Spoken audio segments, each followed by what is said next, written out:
আজ দেখলাম বাজারে ভিড় কম। রোজার দিন বলে মনে হয় বাজারে লোক কম। তোমার দোকানে আর বসব না। বসলেই চা বিড়ি খাইতে মন চাইবে। রোজা করতেছি। রোজা রেখে এসব খাওয়া যাইব না। যাই, ওই দিকে একটু ধু মেরে আসি। তোমার দোকানে বিড়ি দেখে আবার বিড়ির নেশা পাইতেছে। ওস্তাদ, আলু পটল ধুন্দল সব সবজি গুছিয়ে ফেলেছি। পচা আর ভালো দুইটা সবজি আলাদা করে দিয়েছি। দোকানের ওই সাইড পরিষ্কার করতে বলছিলেন, আমি পরিষ্কার করে দিয়েছি। সব কাজ শেষ করে ফেলেছি। এখন আমি যাই ওস্তাদ। যাবি তো? সবজির বাজার বসে সকালে, দুপুরের পর বাজার শেষ। লোকজন আর বাজারে থাকে না। কাল সকাল সকাল চলে আসিস। রোজার দিন আলসেমি করিস না। রোজার মধ্যে সবজি বেচে বেশি লাভ হয়। তোর ডিউটি তো সকাল হতে দুপুর পর্যন্ত। রোজার জন্য কয়দিন 1 ঘন্টা বেশি খেতে দিস। বোনাস দিমুনি। ঠিক আছে ওস্তাদ। এই ছেলের নাম নীলু। জগৎ সংসারে তার মা আর এক ছোট বোন আছে। বাবা গত হয়েছেন অনেক আগেই, আর মাতা ওর অসুস্থ। এই বয়সে তাই পুরো সংসারের বোঝা কাঁধে তুলে নিতে হয়েছে ওর। সকাল থেকে দুপুর পর্যন্ত বাজারের এক কাঁচা সবজির দোকানে নীলু কাজ করে। ওর বাড়ি থেকে বাজার 4 মাইল দূরে। আগের মতো এই রোজার মধ্যেও প্রতিদিন এই 4 মাইল হেঁটে বাজারে কাজে যায়। আবার কাজ শেষে এই 4 মাইল হেঁটে বাড়ি ফিরেও। তবে বাড়ি ফিরে ও যে শুয়ে বসে রেস্ট করে তা নয়। শুরু হয় ওর নতুন আরেক কাজ।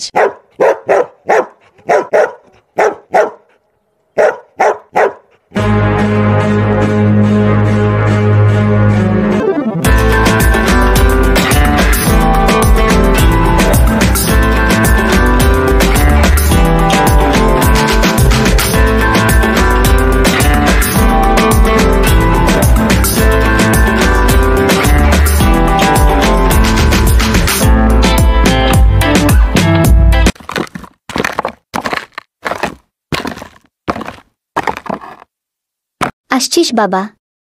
রোজা করে এতটা পথ হেঁটে আসছিস। তোর অনেক কষ্ট হয়ে গেছে। আজ তোর বাবা বেঁচে থাকলে আমাদের এই কষ্টের দিন পার করতে হতো না। আর আমি তো 12 মাসই রোগী। কিছু একটা যে আমি করব তার জো নাই। আধাবেলা কাঁচামালের দোকানে কাজ করিস তুই। আধাবেলার পরে আর দোকানে কাজ নাই, তাই অল্প টাকা বেতন দেয়। এই অল্প টাকায় সংসার চলে না। এখন তোকে যেতে হবে ডালপুরি বেচতে। ইফতার করবে রাস্তায় ডালপুরি বেচতে বেচতে। আমি আর এত কষ্ট দেখতে পারছি না। কি করব তা তো ভেবে পাই না।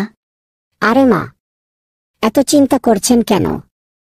সব ঠিক হয়ে যাবে। আমাদের এই কষ্টের দিন একসময় থাকবে না।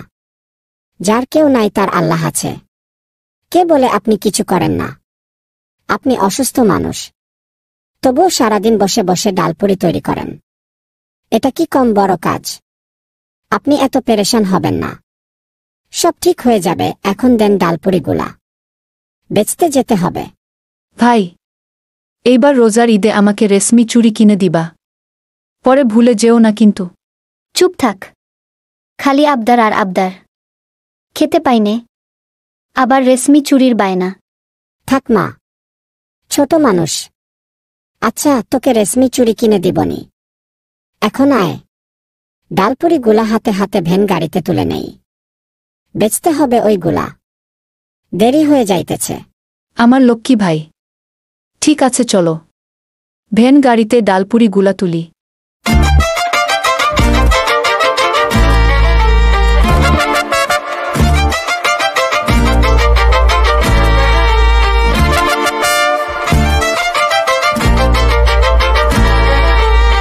ডালপুরিগুলা তো দেখি বেশ ফুলকো, দেখতেও বেশ একদম টাটকা, বাসি না।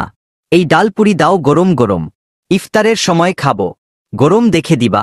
এতটা পথ এলাম, ডালপুরি যে কয়টা ছিল তা তো বিক্রি হয়ে গেছে, কিন্তু পুরিগুলা তো তেমন বিক্রি হলো না। আমার তো বিক্রি না হলে সমস্যা। মায়ের ওষুধ, সংসার খরচ, কিভাবে যে কি করব আর ভাবতে পারছি না।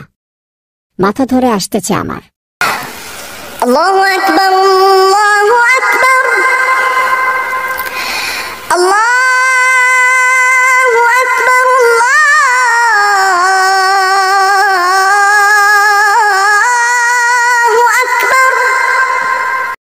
হয়ে গেছে। যাই কোথাও বসে একটা পুরি আর পানি খেয়ে ইফতারটা করে নেই। রোদে হেঁটে হেঁটে জিনিস বিক্রি করতে করতে খুব তেষ্টা পেয়ে গেছে, কিন্তু কোথায় যে বসব? তেমন জায়গা তো দেখছি নে। যাই বাসস্ট্যান্ডে।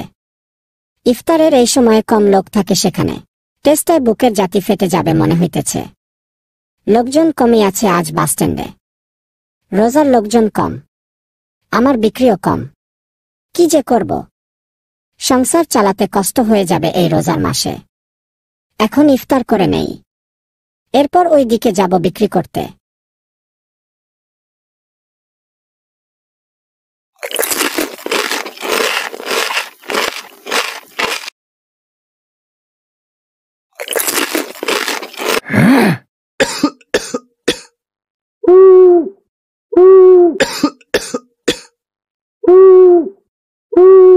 এভাবে কাশি দিচ্ছে আর গঙ্গাচ্ছে কে? গঙ্গানির শব্দ শুনে তো মনে হয় বেচারা অনেক কষ্টে আছে। তবে শব্দ আসতেছে কোথা থেকে? ওই দিক হতে মনে হয়। দেখি তো গিয়ে কে ওখানে।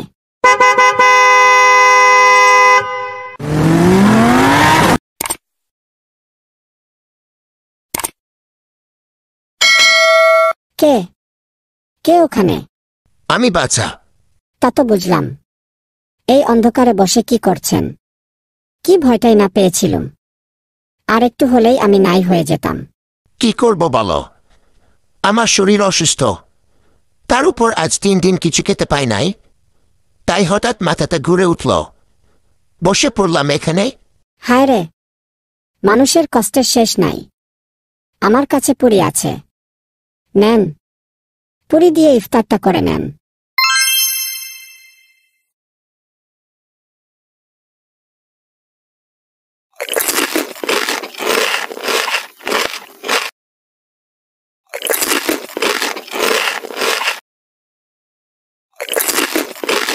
বাচ্চা, আমি যে একটা ভুল করে ফেললাম।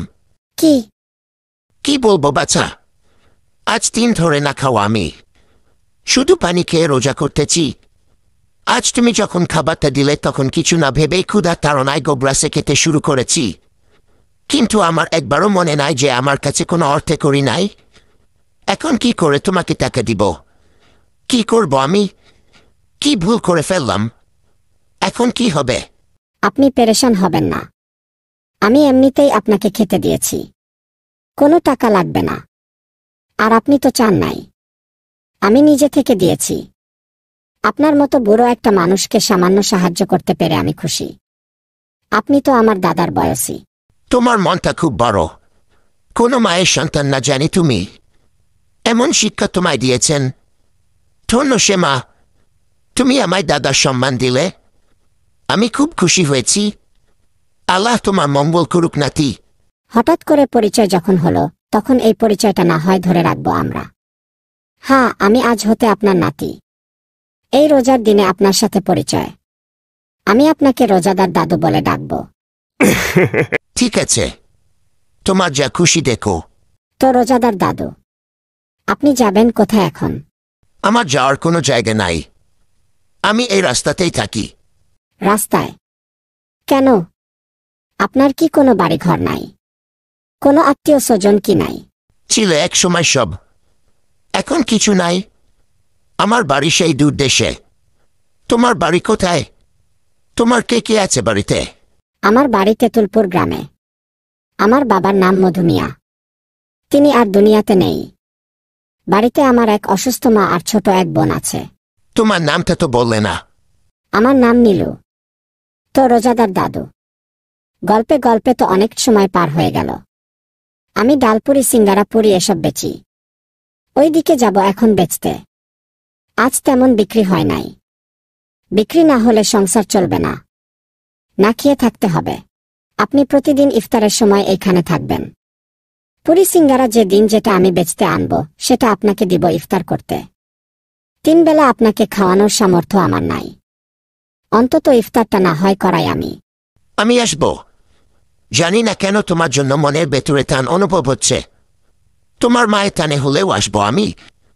প্রতিদিন তোমার জন্য এখানে অপেক্ষা করব। তোমার দেয়া জিনিস দিয়ে ইফতার না করলে যে এখন আমার আর পেট ভরবে না নাতি। নিজেকে একা আর অসহায় ভেবেছিলাম। এমন নাতি যার আছে, সে অসহায় আর হতেই পারে না। আমি রোজ তোমার জন্য ইফতারের সময় অপেক্ষা করব।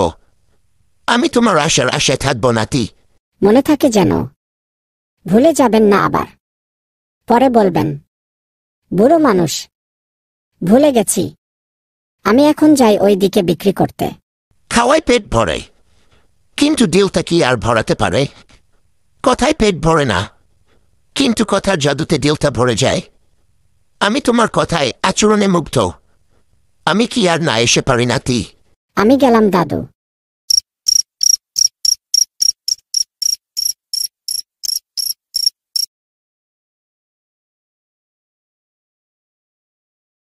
এই দুটো পুরি দে। পুরি শেষ। কি পুরি শেষ? ওই যে দেখা যায় পুরি। এগুলো বিক্রয়ের জন্য নয় ভাইজান। বিক্রয়ের জন্য নয়, তবে দোকান খুলে বসেছিস কি তামাশা করতে? আপনি এভাবে কথা বলছেন কেন? রোজার মধ্যে এভাবে কথা বলে নাকি কেউ? আপনি শুধু শুধু রাগ করছেন। রোজার মধ্যে 1 মিনিট হেঁটে তোর এখানে এলাম পুরি কিনতে, আর তুই বলছিস বিক্রয়ের জন্য নয়, দোকান খুলে বসেছিস আবার তামাশা করিস। জানিস হেঁটে আমার কতখানি এনার্জি লস হলো, আবার বলছিস আমি শুধু শুধু রাগ করছি। তোর কাছে শিখতে হবে কিভাবে কথা বলতে হবে। আমাকে মারলেন কেন ভাই? আমার বিক্রি মাত্রই শেষ হলো, আর এখনই আমি দোকান বন্ধ করতাম। এ সময় আপনি এলেন। চুপ কর ছোট লোক, শুধু তো থাপ্পড় দিয়েছি। তোর দোকানের 12টা বাজানোর দরকার ছিল। রোজা করছি, এই রোজার মাসে কোনো গেঞ্জাম করলাম না, মাফ করে দিলাম। দূর, আমার কিছুটা সময় নষ্ট হলো, যাই ওই দোকানে। ইফতারের সময় হয়েছে, চলেন দাদু, ইফতার শুরু করি। এই 2টা পুরি আপনার আর একটা পুরি আমার। 3টা পুরি তো ছিল, দিলে না কেন ওই লোকটাকে? দিয়ে দিলে আমি কি ইফতার করতাম আর আপনাকে কি ইফতার করাতাম? রোজা মাসু গায়ে হাত তুলে আবার বলে মাফ করে দিচ্ছে। তোর অনেক লেগেছে তাই না রে নাতি? এত ভাববেন না তো দাদু, গরিব হলে মাঝে মাঝে এমন মার খেতে হয়, এটা কোনো ব্যাপার না। এখন ইফতার করেন। লোকটা একবারে কান বরাবর মেরেছে, মাথাটা ঝিমঝিম করছে। ইফতার করেই আজ বাড়ি চলে যাব। নেন, শুরু করেন দাদু। তোকে এভাবে মার খেতে দেখলাম, আমি অসহায়ের মতো তাকিয়ে থাকলাম। আমার কিছু করার ক্ষমতা নাই, খুব কষ্ট হইতেছে। আমার গলা দিয়ে খাবার নামবে না নাতি। না খেলে কিন্তু আমি রাগ করব, রেগে চলে যাব এখান থেকে। না না, তুই যাবি না, তোকে আমি হারাতে চাই না। দে, আমি খাবো, দে দে। কয়েকদিন ধরে নীলু আসছে না, ওর কিছু হলো না তো? লোকটা তো একবারে সজোরে ওর কান বরাবর মেরেছে, ওর কোনো ক্ষতি হলো না তো? নীলু তো ওর ঠিকানা আমায় বলেছে, আমি কি ওর বাড়ি যাব? মনটা তো মানছে না। ওর গ্রাম কোনো দিকে কে জানে? যেহেতু নীলু ঠিকানা বলেছে, সেই ঠিকানা লোককে জিজ্ঞাসা করে করে ওর বাড়ি যাব। আমি আর থাকতে পারছি না, কালই ওর বাড়ি যাব। ওরা যা খুশি ভাবুক, আমার মনটা আমি যে আর মানাতে পারছি না। কাল আমি ওর বাড়ি যাবই। নীলু বাড়ি আছো?